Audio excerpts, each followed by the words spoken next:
Welcome to Awesome Movie Year, the podcast where we take a look back at an awesome year for movies, which is every year.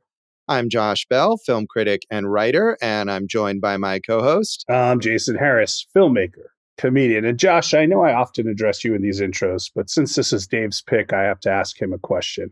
Oh boy, here it comes. You ever suck a guy's cock, Dave? You ever suck a guy's cock? Show me how you suck a guy's cock, Dave. Show me how you suck a guy's cock. Show me how you suck a guy's cock. Oh boy. Thank you, Jason, for capturing the spirit of this film that we're about to discuss. We are going through our special retrospective 20th season, revisiting many of the years from past seasons. And we are here at the year 1992 again for, I believe this is the final of Dave's 3 picks that he put forth in our draft episode. So what have you got for us, Dave? I have got Bad Lieutenant.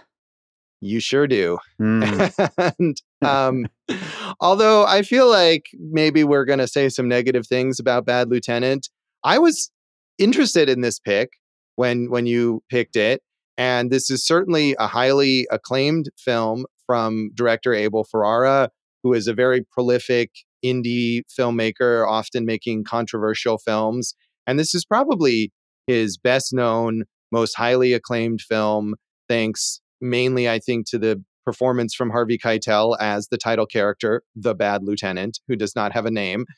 And I was curious to check it out, and I'm glad that I did, because it's a notable film. But I think King of New York's probably the other one that's as well known or close to as well known. And I agree with you guys. Like, oh man, New York indie 92 crime story. This is like Harvey Keitel right up my alley.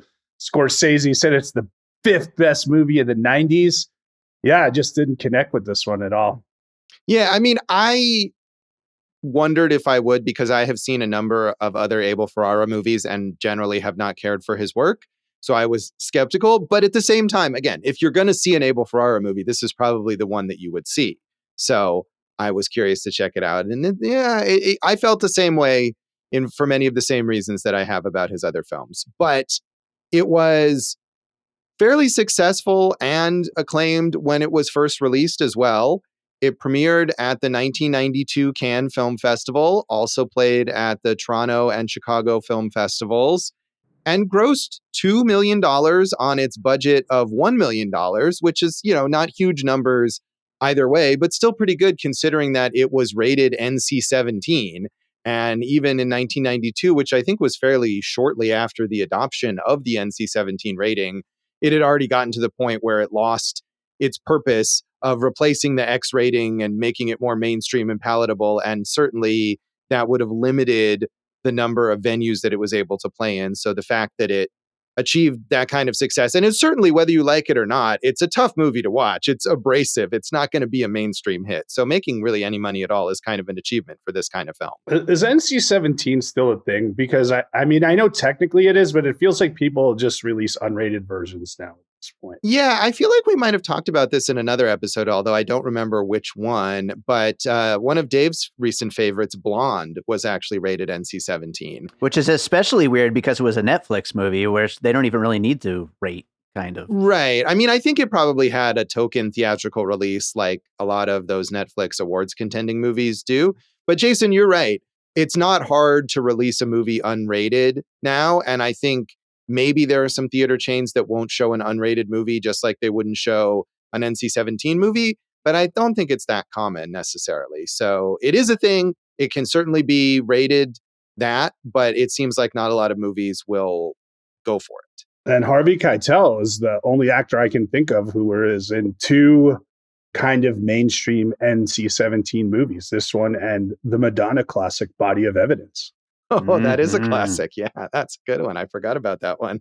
Yeah, well, don't forget, not only does he show his dong here, he also shows it in the piano. 2 dong movies too, Josh. Yeah, yep. He's always hanging dong, as they say on That's Always Sunny in Philadelphia.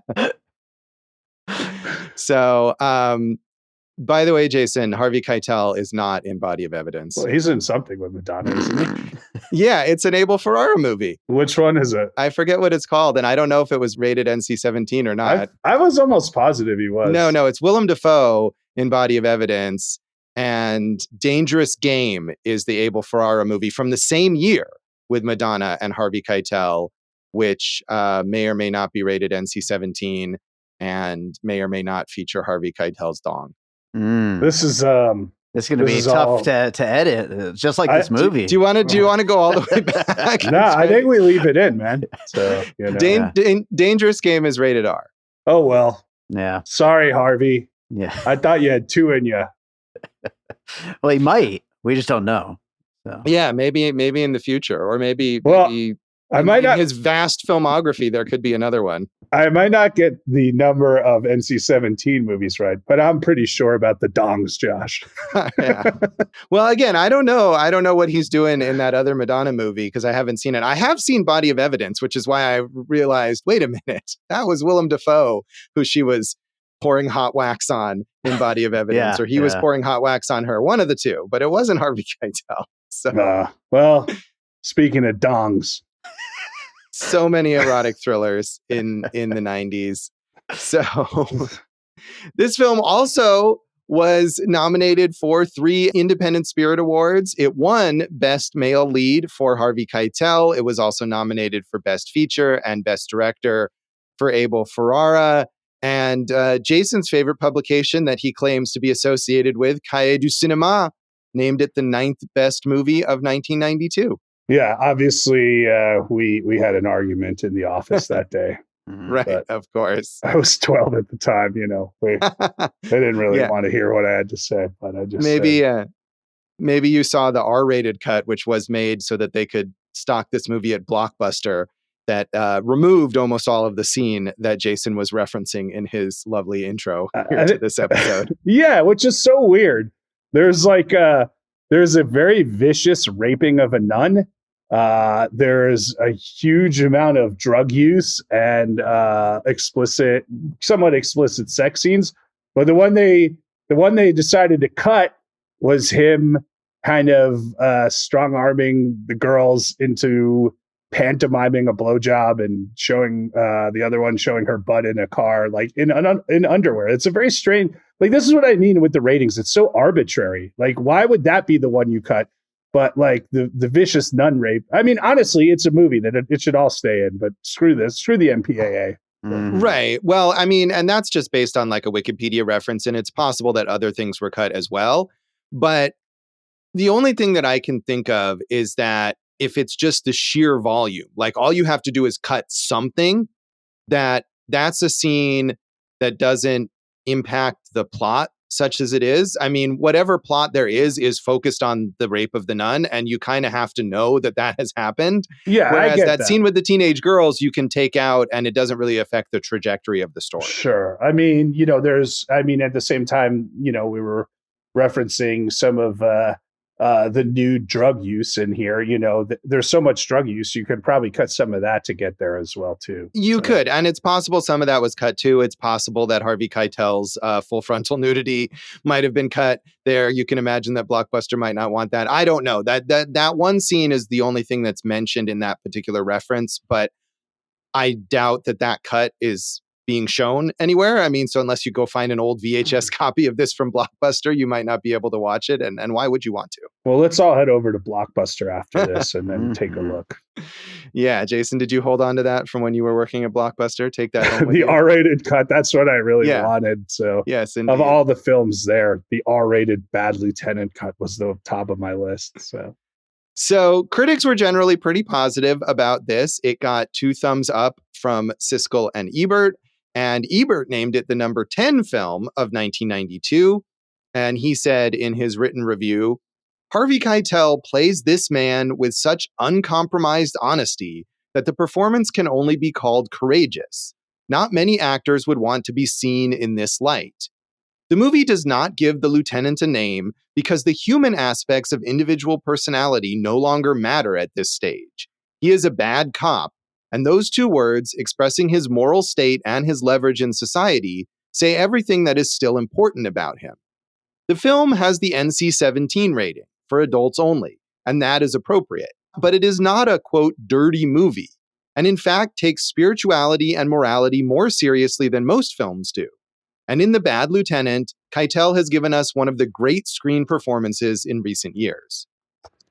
He's amazing in this movie, and I know there's like a lot of great like kind of New York character actors as well in it, but Keitel is just so far and away above, and maybe that's, some of the guys are just like, hey, what are you doing, like that type of thing. There's not much to those other characters. Yeah, there's essentially nothing to any of the other characters, and none of them really get any substantial screen time. Right. Keitel just blows everyone off the screen here. I didn't think anyone can hang with him, and that's really like maybe what you're saying structurally there.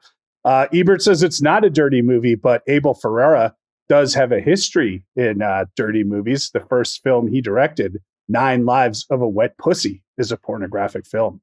Yes, it is. And I have not seen that one. That's not one of the Ferrara films that I've seen. It's probably good research for this. And Josh, I bet it has some dongs. I bet it has a lot. It has Abel Ferrara's dong, I believe, because he had to appear on screen.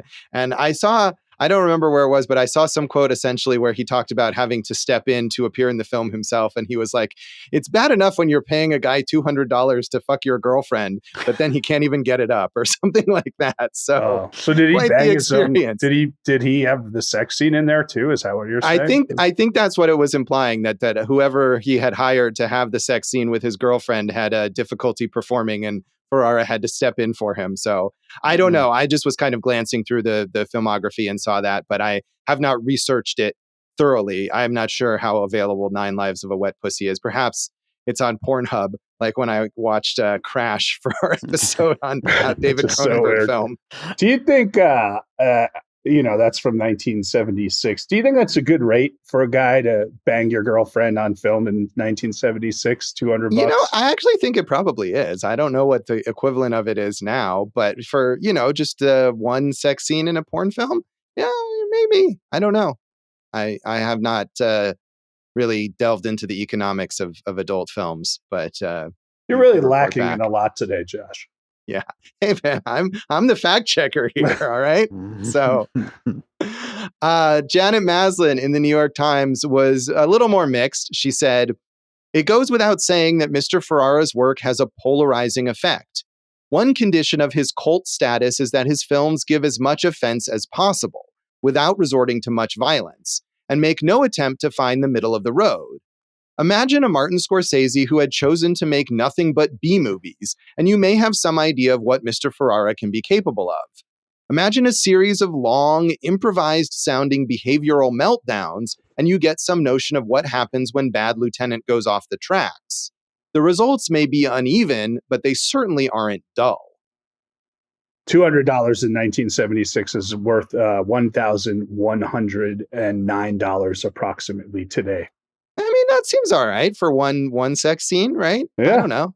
Yeah. We'll have to do a survey of adult film actors and find out exactly how much they get, what the average rate is. Start making some calls. Yeah, I'll do that. Mm-hmm. Janet Maslin. Yeah, I mean, this is the Harvey Keitel show. You could tell a lot's improvised here. Originally, it was supposed to be Christopher Walken in this role. It's a very different movie that way. Right. Christopher Walken, the star of King of New York, playing an also not very nice character. But I think, Jason, you were remarking that you felt like this movie felt very, very, very long. Do you think it was dull at times in a way? Yeah, because of the repetitiveness of it, right? We talked about this on Dave's podcast on the year-end episode because he loved The Substance. And I felt The Substance just beats you down. And it's just like, dude, how much of a beatdown can you take in the same way over and over again? That's what this was. I think the word unpleasant isn't really a great descriptor of films, but if it was to describe one film, I think this would be it. And the issue is, I don't need to root for my protagonist, but I don't want him to, within the first 10 minutes, to be like, dude, you could just kill this guy and we'll call it a day, So, right. And Harvey Keitel is great, but there's nothing redeeming about him at all. There's nothing to get behind here.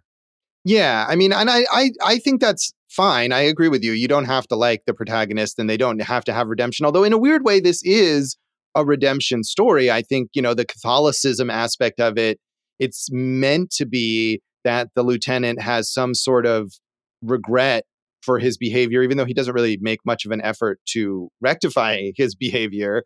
But the way he behaves at the end, I think, is meant to sort of give him an amount of grace, which I don't know that you would feel that it works. And I don't know that I do either, but I think that's maybe the intention. But I agree with you that it just is tedious after a while. It's like, all right, he's bad. We got it. And he's a lieutenant.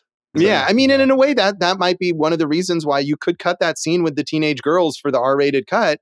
And it might actually even improve things, because what was the point of that scene was just a very, very long, drawn out illustration of how terrible he Right. is. And that's what I'm saying about the, all those other drug scenes and everything as well. But right. I mean, the ending, and we can get to it, but the ending, I didn't like it. And when I saw the ending, I liked the movie even less. I thought the ending is hokey, ridiculous, and I just didn't buy it at all. Yeah.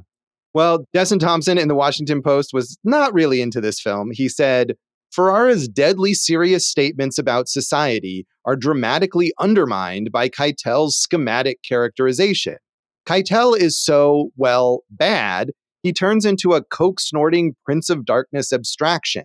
It doesn't take 5 minutes for us to understand the depth of his immorality, but the movie proceeds to outline his badness.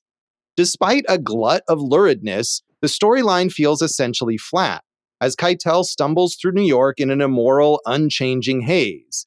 It is only the strength of Keitel's performance that gives his personality human dimension. Yeah, I mean, I pretty much agree with that. You know what I was thinking about, like showing this underworld in and it's a different underworld, but like an underbelly of New York that we covered, and I think so much more effectively put on film, was Cruising.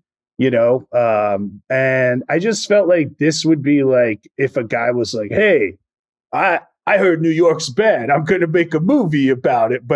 And the thing is, he knows New York. I don't understand how he missed so much of like basing anything in some type of reality, in my estimation. But I mean, again, if Martin Scorsese says it's the fifth best movie of the 90s, then, I guess I'm missing something here.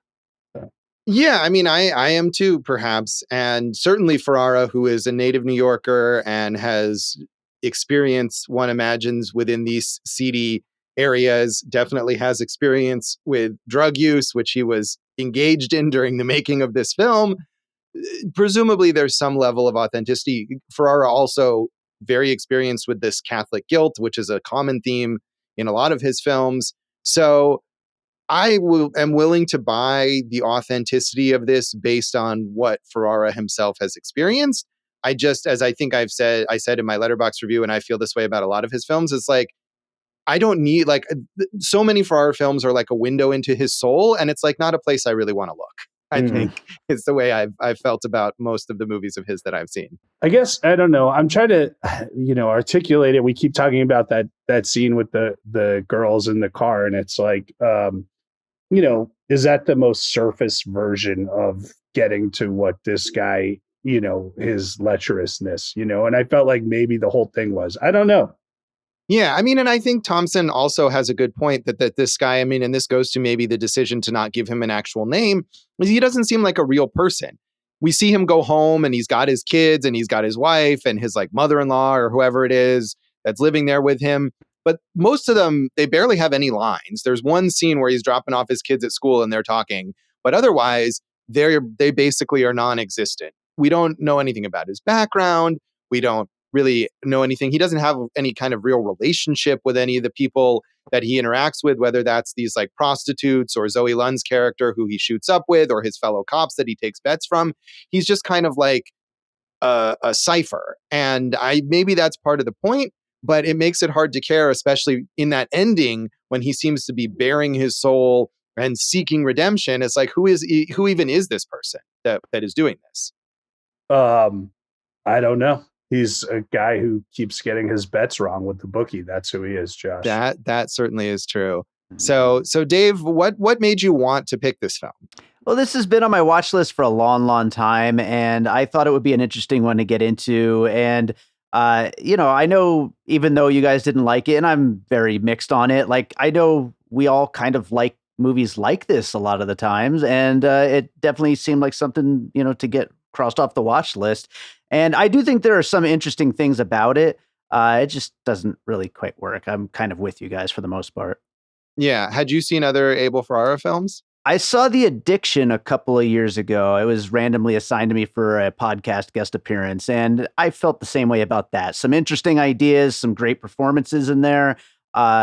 Just like Harvey Keitel is fantastic here, but the overall movie is just kind of a chore to get through. Yeah, I haven't seen The Addiction in a really long time. That was, I believe, the first Ferrara movie I saw like in high school when I would just watch any vampire movie. Mhm. And I remember Lily, that was like a big breakout for Lily Taylor, and she Sure. was really, really good in it. But Yeah. yeah, I buy that what you said is probably how I'd feel about it if I watched it now, and generally how I felt about other films of his. So, Jason, I know you hadn't seen this before. Had you seen other Ferrara films? I think, Josh, you and I were talking about this back in the day when Cinevegas was out here and Dennis Hopper was kind of like the spokesman, and they kind of positioned themselves as like the outlaw festival with outlaw filmmakers. Abel Ferrara was here, and I think we both saw King of New York on the big screen there. And I remember liking that movie. And my plan was after this to watch more, but I just needed a break, dude. So I did watch the sequel, which is not really a sequel at all, but No. but a better film if you ask me. Yeah, no, I think so, and I'm sure we'll talk about that later. But yeah, I did see that. We both saw King of New York at Cinevegas on the big screen, and I saw at least one other Ferrara movie, Mary, which was a new film at the time that they showed at Cinevegas, which is not very good and is very obscure. I don't know that was ever. It's not available anywhere in the U.S. right now, with Juliette Binoche. But he certainly was a favorite of that festival, and it's not surprising. I don't know if he actually ever made a movie with Dennis Hopper, but it's not surprising that he's the kind of guy and the kind of filmmaker that Dennis Hopper would promote, Mhm. because they seem to have similar sensibilities. So certainly he's a kind of an outlaw filmmaker. But anything else you want to mention about the background of this film, Jason? I think I mentioned this on another podcast, but there's a movie from the same time called Laws of Gravity by Nick Gomez that kind of feels like a much more realistic, New York criminal street story. So I would recommend that film.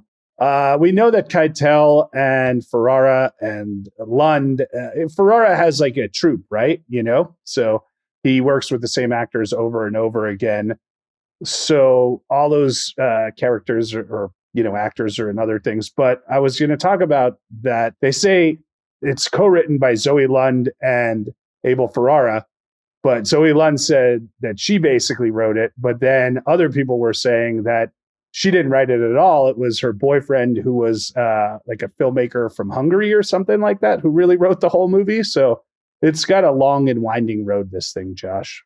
Right. And again, Ferrara has said that he was on drugs the whole time. And so whether his memory is to be trusted or not is a question. But I think as the director, first of all, you could argue that, as you said, Jason, there's a lot of improvisation here. There's a lot of just kind of wordless moments, and that the writing of this film is not necessarily even the most important aspect of it. And certainly, if you watch other Abel Ferrara films, you can see his artistic stamp very clearly on this movie, regardless of who actually wrote the words in the script. Not Edouard de la Roth, who is the filmmaker that I talked about here. The other thing that should be mentioned, Josh, is that Ferrara originally envisioned this as a comedy with Walken. And speaking of that scene with the girls in the car, Ferrara said the lieutenant was going to end up dancing in the streets with the girl as the sun came up. They'd be wearing his gun belt and a hat, and they'd had a radio on. You know what I mean? But oh my God, Harvey, he turned it into this whole other thing. I don't think Abel Ferrara has ever made a comedy, nor would he be capable of making a comedy. So I think it was the right choice not to attempt that with this film. Yeah, true. But anytime we could see Christopher Walken dance is worthwhile. Sure. I agree. So we'll come back and talk more of our general thoughts on Bad Lieutenant.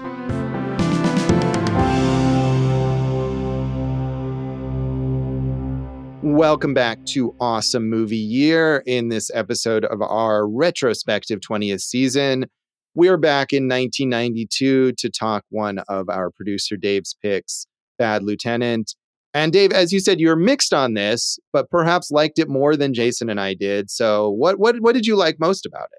Well, I mean, obviously, I liked most Harvey Keitel is the thing to like the most about it. But the other thing, and normally I try to look at a movie through, the lens of like, what is the intention here? But I couldn't help but view that ending that Jason was kind of hinting at, that I'm sure we're going to talk about here, this redemptive ending, as almost an indictment of the kind of like shitbag people who end up getting that, born again kind of thing going on. And I know that's not what he was going for. He is going for a straight up redemption story, but that's how I viewed it. And I kind of like that. I just I don't exactly buy my own take. You know what I mean? If that's what it was just done so heavy handedly. Sure. I feel like, I mean, and we mentioned Scorsese. I feel like Scorsese, especially in those early films, played with the themes of Catholicism in a much more deft way. Sure. I definitely. mean, we talked about a film starring Harvey Keitel, Who's That Knocking at My Door, the first Scorsese film that deals with a lot of those same themes. Yeah. And not always in the most elegant way, as we talked about, I'm sure, in that episode compared to later Scorsese films. But yes, they definitely have a lot of similarities there. Scorsese, of course, not immune to the heavy-handed symbolism of an ending. But I hope you're not talking about The Departed, Josh. Of course. So, yeah, I mean, Dave, I think you're right in that you could look at it that way. Like, obviously, the lieutenant has this sort of disingenuous sense of what Catholicism is going to do for him. Sure. But, like, before that redemptive ending, when he's talking to the sort of go-between that he places his sports bets with, and he keeps trying to double down on these bets on the team that keeps losing. And the guy is warning him, like, look, man, if you keep doing this, this bookie is going to kill you. And he says something along the lines of like, I'm invincible, I'm a Catholic. And it's like, well, that's not really how it works. Yeah. And all he cares about, like the only value he places in the religion is the idea that it can protect him from being like murdered by a bookie, theoretically, or whatever. And then at the end, I think we are meant to imagine that he's achieved some sort of purer sense of his relationship with Jesus Christ or whatever. And in that moment right before, spoiler, he's dead. But I don't really buy that either. Exactly. So, I mean, with the I'm invincible thing, he also did say, I've been, ducking, assassination attempts in the street since I was 14. So right. You have that New York thing. Yeah, he's constantly betting on this series between the Mets and, the Dodgers. I'm glad the Mad Dog, Chris Russo, was there as the radio guy. Well, what are we doing here? The Mad Dog, so classic from my childhood. But, one of the things that bothered me about that is they go, Darryl Strawberry's had 12 RBIs in the first few games. And then later they're like, we're just waiting for Darryl Strawberry to broke out. I'm like, he literally broke out. He had a crazy series until that's just a sports thing. You don't have to answer that at all, Josh, but he had already broken out. It would be like saying we're waiting for Barbie to make money. We understand that. Yeah. So I guess let's get into this ending, right? Because we keep referencing it, right? The center plot, there's a brutal rape of a nun, right? And like, everything bad, like rape is terrible in general, but they like, it's like, what would you say? Like an extreme version of even that, right?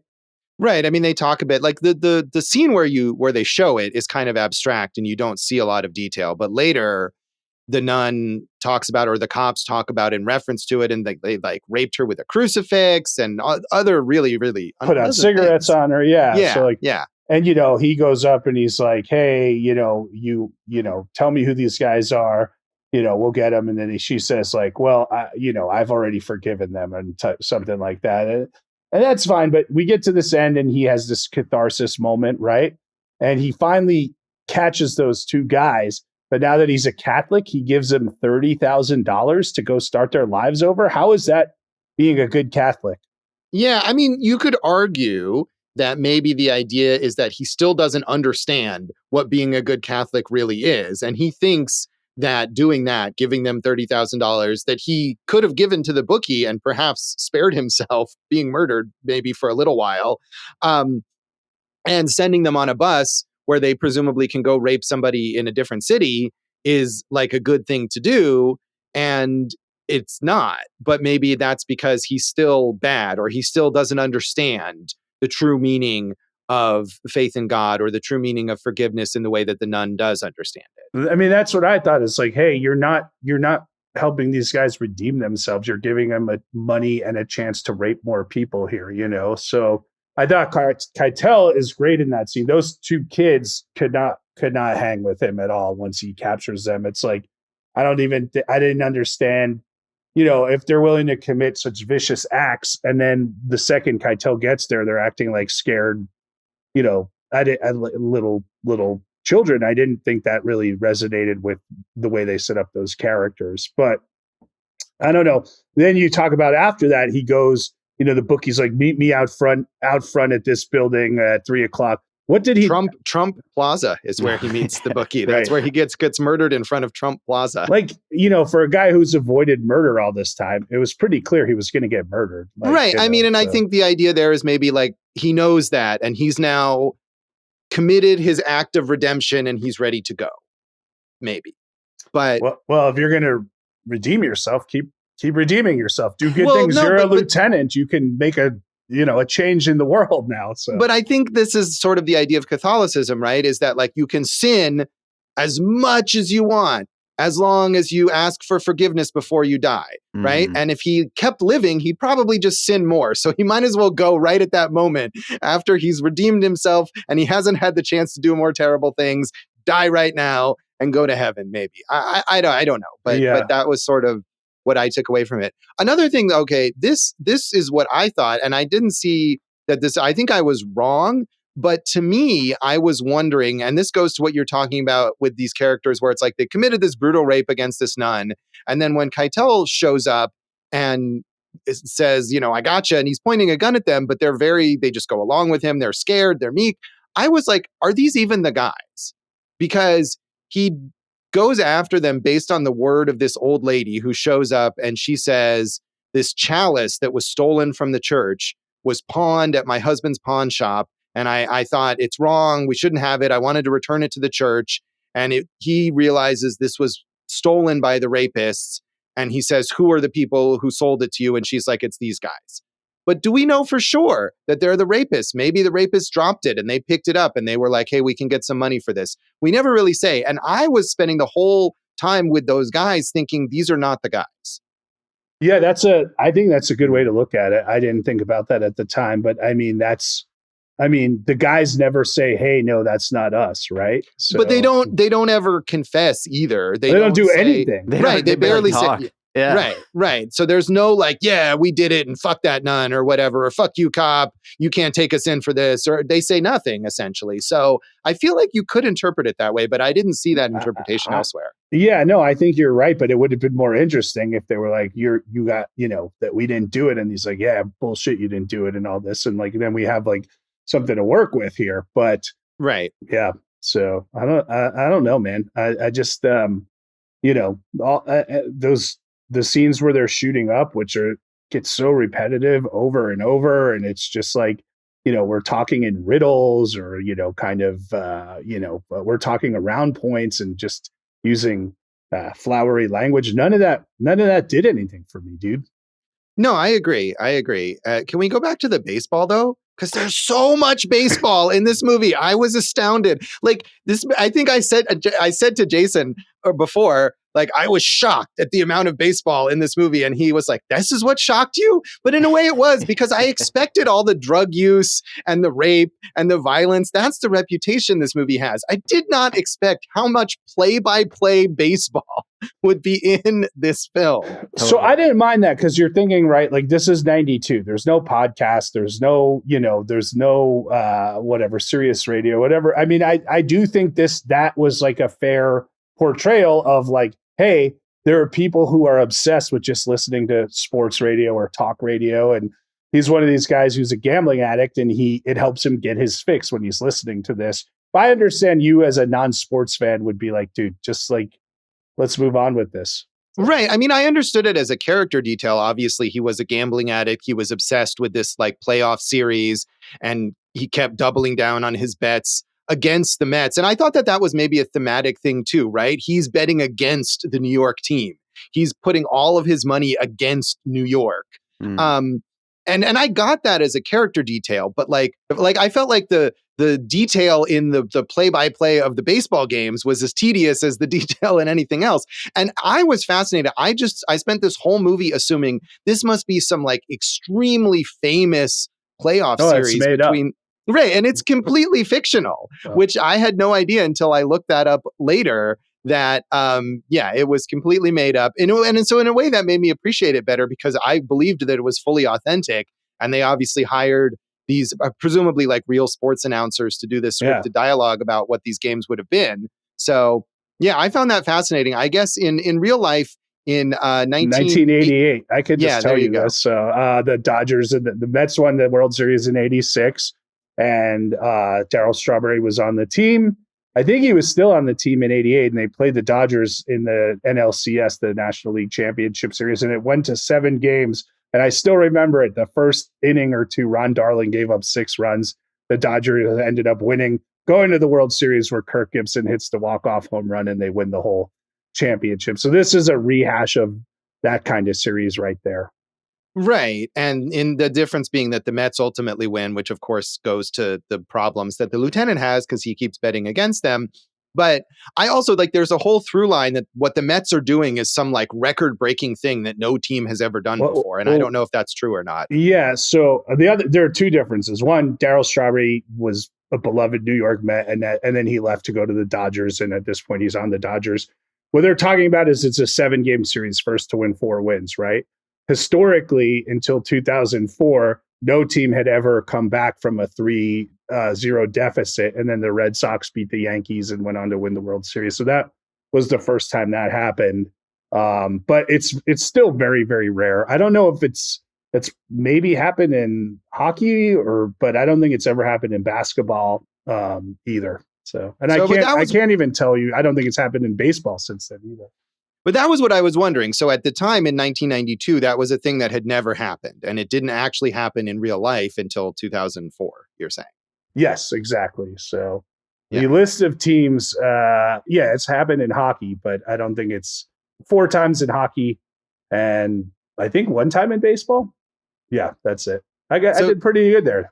You did. No, I knew that you would know, but I just because I was watching this, I was like, oh, we'll talk about this. I bet Jason has great memories of this like extremely famous baseball playoff, but that is not real.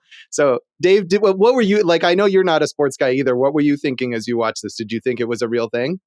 I wondered because of Uncut Gems. I was wondering if it was the same kind of setup like that. Isn't that a real thing that had happened?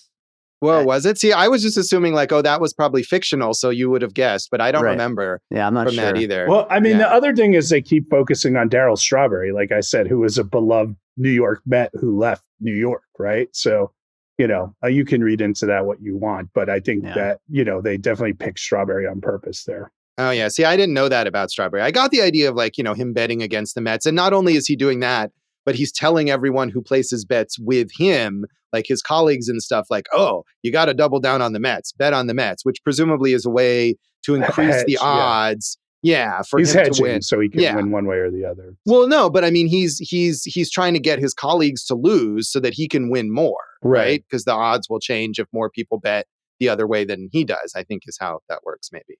Yeah, I don't know, but given my clear lack of understanding of baseball, it was a lot of baseball for me. What about drug use? Was it a lot of drug use for you, or do you understand that better? I mean, I think to be honest, if you ask me, do I want to watch a movie where people use drugs all the time or where people watch baseball games all the time? I'll take the drug use movie. Well, what we're talking about, though, is the repetitive nature of 3 or 4 things over and over, and that's the whole movie here. Right. Yeah. And I think the drug use and the baseball, it's very repetitive. And especially once you get the sense with the games, what's happening is every time he turns on the game, it's like his team is losing, right? And every time we know, okay, here we go. Or there's one time where he turns it on in the middle and he turns it on right at the moment that the Dodgers hit like a home run. And he's like, yes, yes, yes. And then we come back to the idea that like, oh yeah, they got that home run and now they're only 8 points behind instead of 10 points behind. 8 runs. 8 runs. Yeah. So, but Yeah, Josh, I didn't know we were going to go so deep into the sports world today. But Well, you're a huge sports the fan. movie warrants it. I feel like the movie is so much. There might be more baseball than drug use in this movie. If you are wondering, if you haven't seen it, about its reputation, lots of baseball is really, I think, what I need to warn you about. I think there are other things to warn about, but that's okay. So. Rated NC-17 for baseball depiction. Right. I mean, that's how I feel like they should be rating these movies, to warn me about what's gonna happen. So, Dave, jump in. We got it all. I literally have nothing else to add to this. It's all, like you said, it's the same thing over and over again. So right. Jason, any other moments that stood out to you, or anything that you liked other than Keitel's performance? No. Really, I'm going to say no to that. I think he's amazing in this. It's funny because one of the actors, one of the women from the Bianca Hunter, who is in the car, she's also in Trees Lounge. And I just feel like, we talked about that this season as a much more lived in, well thought of New York movie. Yeah, she's in all the dirtbag New York movies, I guess. But yeah, I don't know. I mean, it's frustrating too that, we talk about the rape of the nun and like he's investigating, but there's barely any investigating actually involved in this movie. There's barely any plot. And at the beginning of the movie, before we get to the rape of the nun, like early on, I think right after he drops off his sons at school, he drives to the scene of some sort of brutal murder where two people have been murdered in a car, and he's like getting the lowdown on it. And he's there like, okay, here's this and here's that. And he's like, uh-huh. And then he just walks away and starts talking to his colleagues about betting. Never do we return to this brutal murder from the beginning of the movie. Maybe he's supposed to be looking into it. We don't know. Who cares? Well, that's also a problem here, right? That I think that the quote unquote sequel does much better, right? We know he's a bad lieutenant, but how many dirty cops out there are just so dirty they're not trying to do any good at all, right? Like there's no shade of he's trying to be good or do his job or anything like that. I would think there's a way more gray area, either they're bad people who still uphold the law or good people who get caught up in bad things, like this guy just sucks all the way through. Mm-hmm. Right. Well, I think that's the thing is not only is he morally bad, but he's like incompetent at police work, to whatever degree he's also incompetent at being corrupt, right? There's another scene where he's called to another crime scene of some, I think, drug dealer or somebody who's been killed. And he looks in the car and he tries to grab a bag of drugs and like put it in his coat to take with him. And then he just fumbles and drops it on the ground, like, oopsie. And then he tells the other cops like, oh yeah, that's evidence. Grab that. Like, he doesn't even know how to steal evidence properly. Right. So this is what's amazing because, like, I would say, like, I don't like the character. I don't think the character has that many layers, but I do think Harvey Keitel is amazing in this movie. So, yeah, he is good. He is certainly like that'll keep you watching. So, should we rate this out of 5 playoff comebacks? Drugs? 5 playoff comebacks? Sure. Go ahead, Dave. It's your pick. I know I'm going to be higher than either of you, but I'm going 3 right in the middle. I mean, I still enjoyed it because of his performance, and I like these kinds of movies, but didn't do a lot for me. Yeah, I'm going to give it 2.5. I feel like a lot of the times, I respect Ferrara for always doing exactly the weird ass crazy thing he wants to do, even if I almost never enjoy watching it. And Keitel keeps you invested a little bit. So 2.5 from me. Jason? 2. It's 2. I didn't like it, but I was like at 2.5. And then the ending, I was like, this is nonsense. 2. Get out of here. Mm-hmm. All right. That is fair. So we'll come back and talk about the legacy of Bad Lieutenant.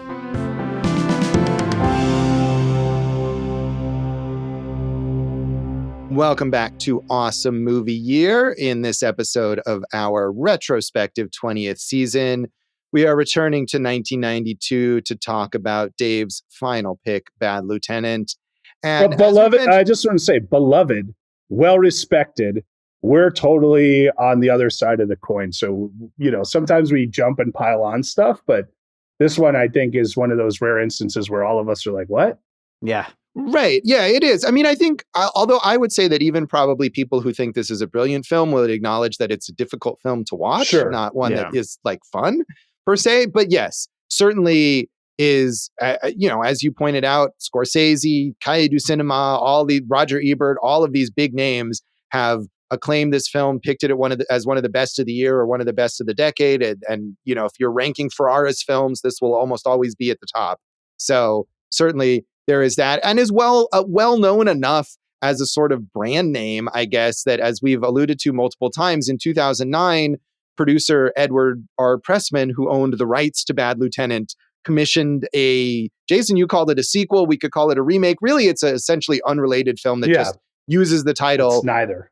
Bad Lieutenant, Port of Call, New Orleans, starring Nicolas Cage, directed by Werner Herzog, which I agree is a better film, is certainly a more cohesive film, even though it also is very, very weird in a Herzog way rather than in a Ferrara way, and has an entertainingly nutso Nicolas Cage performance. It could have been a little weirder, but it also has a much more coherent, police storyline that you can follow in terms of what the lieutenant is trying to do. Yeah, Dave, did you watch the sequel? I saw it back probably when it came out. I wanted to rewatch it for this, but I didn't get a chance. I feel like this is it's a Werner Herzog and Nicolas Cage going off the rails here. Sure. Dave, you got to get there. Yeah. But the character actually has an arc and a reason for his behavior and a reason for his drug addiction. Not that there's always a reason, people just get addicted, but it's got Val Kilmer, it's got Eva Mendes. It's a better movie all in all, and he does a good job of utilizing New Orleans. I'd say about an hour through it gets kind of hung up in the rigmarole that this one gets into, but then the last half hour really picks up, and I'm going to spoil that. The guy goes way down the tubes and makes many of the same mistakes, yet somehow it all works out for him in the sequel, and you're like, somehow Werner Herzog pulled this thing off. And Nick Cage, a really good performance. There's also some very strange stuff where he'll just there'll be a scene, and then at the end there'll be an alligator or an iguana, and then he'll just switch into digital, kind of close-up photography and just hold on them while Zydeco music's playing. And it's just it's Werner Herzog. This does it. So right. I mean, you get the sense that Herzog was hired somehow for this B-movie cash-in thing and was handed this script that he probably had no interest in and just was what can I do with this? And then you get Nicolas Cage and he probably improvised half of the crazy lines in this film. And so it's this tension between Herzog and Cage doing something crazy and this very boilerplate cop story that some, I don't remember who the writer is, but someone has come up with that Pressman, the producer, has commissioned. So I feel like it's not as successful as if you just got Herzog and Cage together and said, make whatever you want. That would have been even crazier, but it's still pretty fun to watch. It is. And Shea Whigham gives a great Shea Whigham performance. That guy is awesome. So, but I think you could put that, this Nicolas Cage, if you're hey, what are his, 10 most out there performances, that this might be in that list and everything, but it works because of the way he does it. So recommend that movie, Port of Call, New Orleans. Yeah, all that fun stuff. That one's called The Bad Lieutenant, Josh. Yeah. But I just want to say about this, Ferrara, when he was asked about that movie, he said, as far as remakes go, I wish these people die in hell. I hope they're all on the same streetcar and it blows up. And Herzog responded, I've never seen a film by him. I have no idea who he is. But then they all made up and they're cool with each other. Right. I mean, they seem like the kind of guys who would probably get along because they're both fuck everything, fuck everyone. And, you just have to get them past the point where they're fuck you too. And then really, kind of get on that wavelength and they could really, collaborate. Ferrara is another director like Herzog who's made a lot of documentaries in addition to his narrative films. I mean, not quite the same balance, but that's something that he's done throughout his career. And he's known, even as he's gotten older and, some of his films, a lot of his films are low budget films or he has trouble getting them made. He still is always doing this kind of button pushing, controversial stuff. Some films that are pretty well known. Dave mentioned The Addiction. The Funeral is another one. I mean, he's made a remake of Invasion of the Body Snatchers. He's adapted a William Gibson story. I mean, he's done all sorts of different stuff, but he does always come back or very often come back to this theme of Catholic guilt. his most recent narrative film, Padre Pio, starring Shia LaBeouf, of course, another controversial figure. And I guarantee that the controversy was one of the reasons why Ferrara wanted to cast Shia LaBeouf as this like famous Catholic historical figure. And I've not seen that film, but I'm sure it's typical Ferrara craziness. Yeah, he's working in Europe mostly now. He might be living there. He has a documentary from 2024 that's highly regarded called Turn in the Wound, a film about performance, poetry, music, and the experience of people at war, focusing on life in Kiev since the beginning of the Russian invasion in Ukraine. It's pretty cool. His next movie is going to also star Willem Dafoe and Asia Argento. American Nails showcased the rise and fall of a modern Phaedra set in the gangster world of violence, power, and revenge. Phaedra, I had to look up, but I think it's like a Greek mythological figure. Yeah, that sounds right. And of course, who knows if that movie will be made. I mean, he's very prolific, but he's also the kind of filmmaker who has a lot of projects that don't get off the ground. But he's worked with Willem Dafoe a lot. As you said, he tends to work a lot with the same actors like Harvey Keitel in that movie with Madonna. That is not Body of Evidence. But it could be, Josh. Other people like that. That documentary, in addition to the Ukraine subject matter, is a collaboration with Patti Smith, another very New York figure. So certainly he has this level of respect and admiration, I think, especially in that New York scene, or from the New York film and music and, counterculture people from the 70s and 80s in particular. I think I've seen 8 or 9 Ferrara films, and I can't really recommend any of them. So it's just not for me. Yeah. I mean, I would go back and watch King of New York again and some others, but this one definitely made me want to take a break. He did say he had a scene that he never got around to filming that I thought sounded awesome, where the bad lieutenant robs an electronics store. He leaves, then gets a call about the robbery. He goes back in an official capacity where they don't recognize him. He takes the statement and then throws it in the garbage when he leaves. I thought that would have been like a really cool, more clever scene to show like he's a piece of crap, right? But I mean, as you said, we've got a lot of scenes to show that he's a piece of crap. And we already have a similar scene where he goes to the store. Yeah. Yeah, the convenience store that's been robbed. And he has the beat cop take the store owner to the station for a statement. And then he threatens the robbers and makes them give him the money that they stole and then lets them go. So it's pretty similar.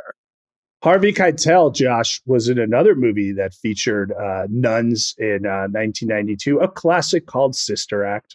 A very similar film. But yeah, we've talked about Harvey Keitel multiple times across this show. We talked about him in Pulp Fiction. We talked about him in Reservoir Dogs. As we said earlier, Who's That Knocking at My Door? The first Scorsese film. Check out all of those episodes in our archives. And he is, I mean, so prolific. And he's in some of these highly acclaimed films, including those ones that I just mentioned, and, The Piano, and a bunch of Wes Anderson films like Moonrise Kingdom. He was in The Irishman. He was nominated for an Oscar for Bugsy. But he's also one of these guys, much like Nicolas Cage, who just wants to work. And these days, he's in 5 shitty B movies a year, including one I just watched last week called Laws of Man, where he shows up in 3 or 4 scenes as this weird mystical preacher and just does his Harvey Keitel thing. And the movie is terrible, but he's doing his best.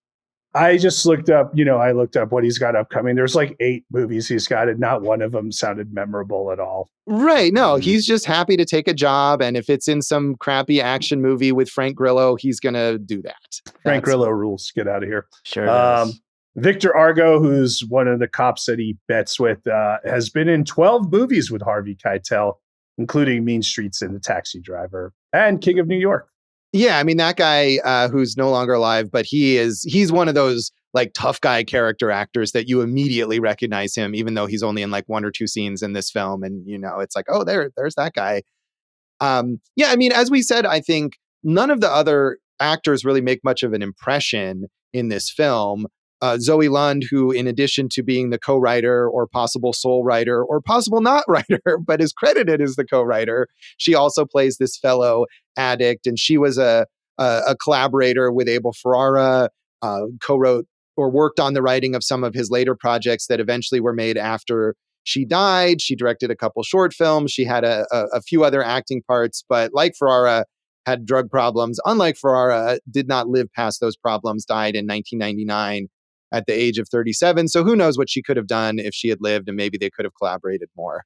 Supposedly, everything I read, I think she also either wrote or started Ms. 45, and that's where they started. Yeah, she started in Ms. 45, yeah. And Ferrara and everyone was like, she was like this amazing talent and shining light, and then drugs got a hold of her, and then we know what happened. But she was like an out-and-out advocate for like recreational heroin, saying it should be allowed. And from what I read, she was a heroin addict in New York, and that was her whole thing. And then she moved to Paris, and the heroin became coke, and that's what kind of did her in everything. So I mean, I'm sure doing all the heroin didn't help. Well, yeah, it was a heart failure thing. So she just she actively killed herself without trying to. So. Right.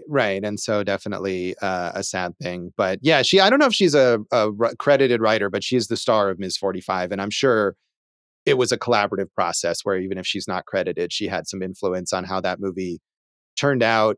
The one other actor I noted down who has a substantial presence in this film is Frankie Thorn, who plays the nun. And she has she's got some moments there as she talks about forgiveness. And she has a fairly minimal career with some minor roles and nothing past 2007. So I'm not really sure what she's done since acting. But other than Keitel and maybe Victor Argo, nobody really recognizable in this film. Yeah, Paul Calderon was just in Justified, City Primeval. He was on Boardwalk Empire. So, a lot of these kind of crime things. And Josh, you missed Frank Adonis, Goodfellas, Raging Bull, and of course, Ace Ventura, Pet Detective. Of course. Yeah, I mean, and all of these people, though, they have maybe one or two scenes. Really, nobody else has. Yeah, it's Keitel. Presence. Yeah, it is all Keitel. So anything else you want to mention about the legacy of this film, Jason? I'm still waiting for Dave to show us how he sucks a cock. I'm wondering when you're going to say rat fuck, Jason. That's what I've been waiting for. You took it for me. So all right. What did he say? You rat fucked me or something? No. He calls Jesus a rat fuck, which is that's right. Right, yeah. when he's hallucinating Jesus, but it's actually that old lady who's trying to bring the chalice back. Yeah. I did love that too, where he's just like ranting and raving against his hallucination of Jesus, and then the old lady is just like, "Oh hey." Like, and she then takes this guy who is clearly out of his mind and shows him where these alleged rapists are. Like, it's no big deal. For us, I gotta say, normally when someone is so like all the presence of the film, it's so easy to go too much, too big, too far, eat all the space. But Keitel is really, really good in this movie. Yeah, I mean, I think if anything, it is like his performance too, or what he's doing is repetitive, not because of him, but just because Ferrara is showing so much of it, and it's kind of the same over and over again. But yeah, he doesn't go super over the top all the time. A lot of it is very quiet. Is this guy is withdrawn and he's in despair and he's just like internally struggling or whatever. So I agree, but even the performance at a certain point, it's like, okay, I get it. But that is Bad Lieutenant, and that is this episode of Awesome Movie Year. Check us out online and on social media. We're at awesomemovieyear.com, Awesome Movie Year on Facebook and Instagram, Awesome Movie Pod on the platform that has the morals of Bad Lieutenant. It sure does. I'm at Jason Harris Comedy or J Harris Comedy on all the socials. Go for Jason on Letterboxd. Come see me do some live stand-up this year. You can find some old and actually one recent thing from me at joshbellhateseverything.com. I'm at Josh Bell Hates Everything on Facebook, at Signal Bleed on Blue Sky and on Letterboxd. And if you're on Letterboxd and you watch this film or any of the films we talk about on the show, tag your review Awesome Movie Year. We would love to know what you think. And check out our producer David Rosen's awesome podcast, Piecing It Together. Check out Piecing It Together wherever you listen to podcasts. Follow us on social media at Piecing Pod. And since it's my pick, I guess I might as well mention at the time this goes up, this past week, I'll have just released a new David Rosen album. It's a 40-song compilation of unreleased music from the last 6 years. It's called Missing Pieces, and you can find that anywhere you listen to music. Whoa, you're like Bob Dylan and Bruce Springsteen and Prince. Yeah. Just like those people. Mm-hmm. Yep. Jason, what's in our next episode? Josh, I know you have one pick left, but we might as well shut down this whole season after the next one because it's the big one, baby. Ernest Goes to Camp. Ernest, nearly as bad as the Bad Lieutenant. Hey, Vern, I'm ready for it. I wonder if I could fit in watching all of these this week. We got to I watch want more you than to. one. Yeah. Yeah, I hope you can. So tune in next time for Ernest Goes to Camp. Thanks for listening to Awesome Movie Year. Thank you for listening to Awesome Movie Year. Make sure to follow Awesome Movie Year on Facebook, at Awesome Movie Pod on Twitter, and at Awesome Movie Year on Instagram. And if you like the show, review us and rate us with 5 stars on Apple Podcasts.